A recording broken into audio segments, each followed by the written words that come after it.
So today is July 26th, 2018. It's good to remember that because I have a lot of things to do by today. I have to go to the UPS and I have to go to the supermarket. But today was such a fantastic day. Like, I've had one of the best days of my life today. Though I would say that there have been a handful of other moments that are pretty fantastic, but today was pretty awesome. And I'll take you through it from beginning to now because it's about like 2 in the afternoon.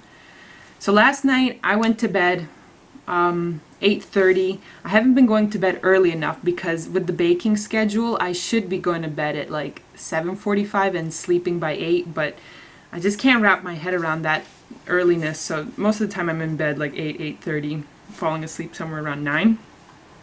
But I set my alarm for 4:45 because that's when Beth wakes up, my roommate.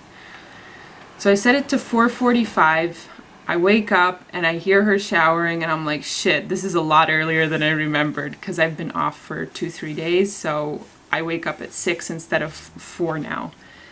I was like, just get up. You have to wake up tomorrow at 4 a.m. anyway, so just get up, do your schedule, and you'll get to talk to her, get to say goodbye before she goes to her wedding, and start your day or whatever. Go to the gym. And let me tell you, it's exhausting to wake up at 4 and then go to bed, you know, after having done a full shift of work and going to the gym. So to wake up at 4:45 on a day off was pretty fucking tough, but it was worth it. So I wake up and I was gonna go to make breakfast or something, but it was just a little too early, so I was like, I'll just hang out. Besides, yesterday, sleeping through her making breakfast and doing her morning routine was a nightmare, so I was like, I'd rather just wake up and just hang out with her instead of just trying to sleep through it because it was just so loud. So I go into the kitchen, she's making a smoothie with an immersion blender, and it's so loud. It's unreasonable. And at the same time I was thinking, I should make something to drink too, like, you know, not just water. I drink water all the time. So I was like, I'll get the vegetable juicer out, and it's this huge machine that whirs at like really high RPM. So she's making her smoothie, I'm making my vegetable juice, and I was like, I'm 99% sure the neighbors fucking hate us. It's just 5 a.m. in the morning and people are just making a ruckus on the second floor. Either way, we were laughing about it, and then the rain started. It was just pouring rain, and she bikes to work. So I was like, oh shit, this is going to be a very interesting morning. So she...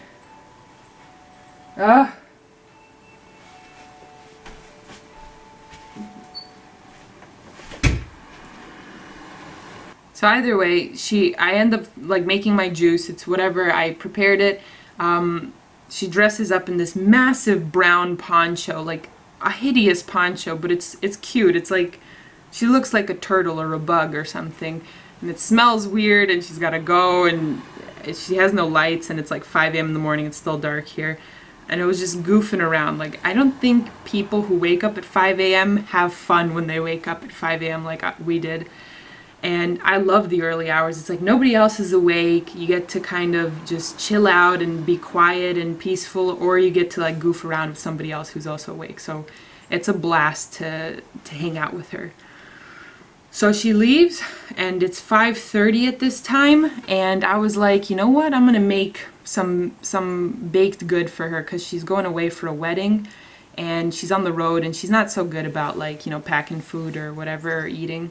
So I was like, I'll make something, you know, I'm a baker, I'll make some sweet or salty treat for her, and she'll take it on the road. So I made focaccia bread. Just kneaded together some water, salt, yeast, and oil, let it rise, and meanwhile I was reading my book, I was getting some other like work done, and I was like, you know what, distiller's running, the bread is rising, I'm ready to go to the gym, I'm just gonna go and let the bread rise. So 6 a.m. I leave, and because the gym is on the way that way, I said I might as well pop into the bakery because the bakery's at the corner.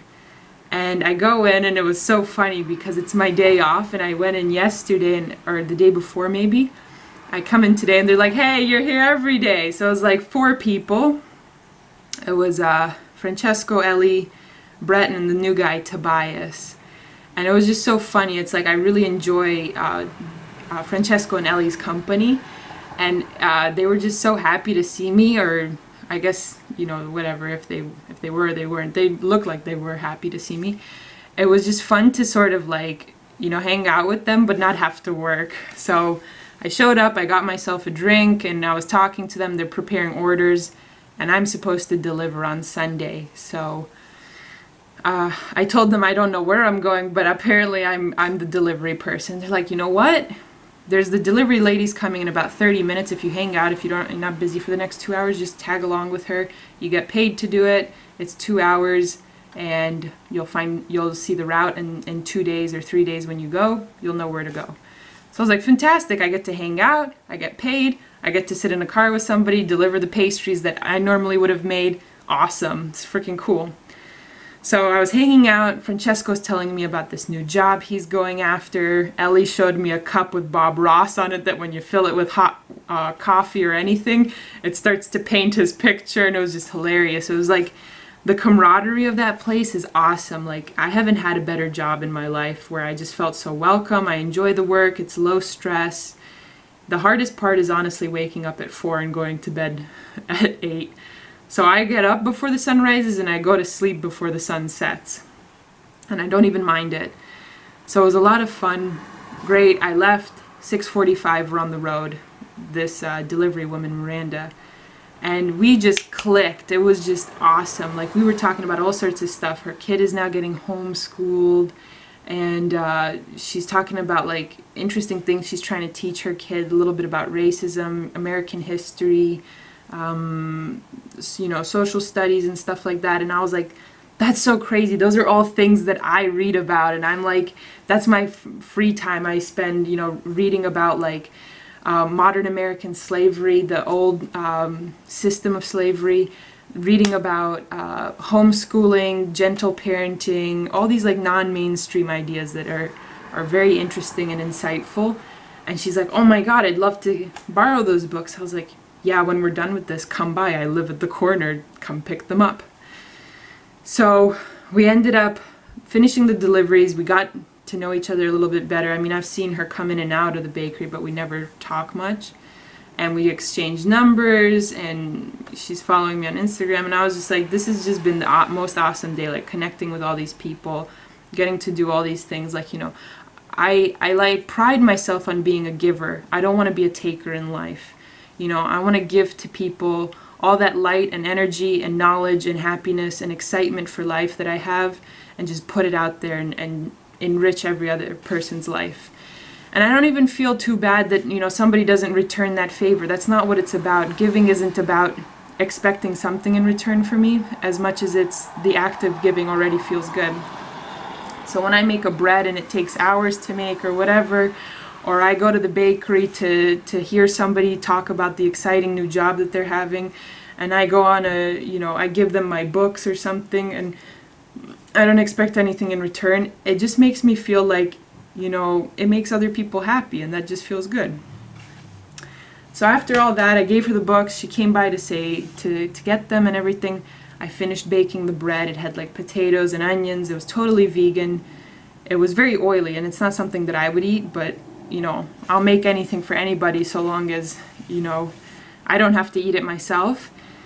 I took half of it, left it for Beth, took the other half, took it to the bakery, chopped it up. Everybody had a piece and they loved it, or so they tell me they did. And then they were like, all right, so you can go now and whatever. And so I pieced out and I went to the gym, did an hour session, came home, had a very hearty meal. I had oatmeal for breakfast with blueberries and maple syrup. For lunch I had white rice, some beans that I had cooked just in some cumin and salt, and some salsa guacamole and lettuce cups. And I was just so happy. Like, I get the best of both worlds. I get to enjoy making pastries and feeding people and doing all these rich and decadent things that are sort of fun, and I live vicariously through preparing them. But at the same time, I feed myself the highest quality organic vegan food because that's what I believe in for myself. And it pays off because, you know, I give this love to people, I get love from my food, And an ideal circumstance would be that everybody ate healthy, but unfortunately it's not that way. But it made me really happy to like just go about this day and do so many different things, interact with people, you know, treat myself right, because I'm also trying to give myself a fighting chance with, you know, eating healthy food and going to the gym, waking up early, and, you know, trying to heal my skin and do all these things to promote, you know, a healthy, happy life, not just for others, but for myself. And it felt really good. I called my friend, I called my mom, I called my brother.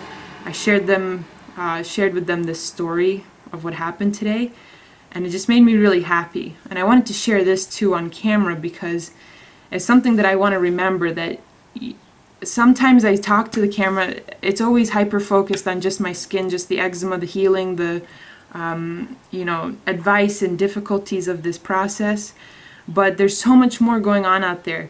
The whole reason I heal my eczema is so that I could do all these other things, is so that I can enjoy life and enjoy these things and to give to people. If I don't have healthy skin, if I don't take care of myself, I can't take care of other people.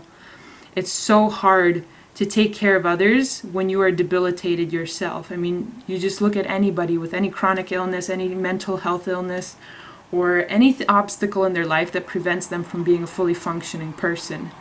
It applies to anything, not just eczema.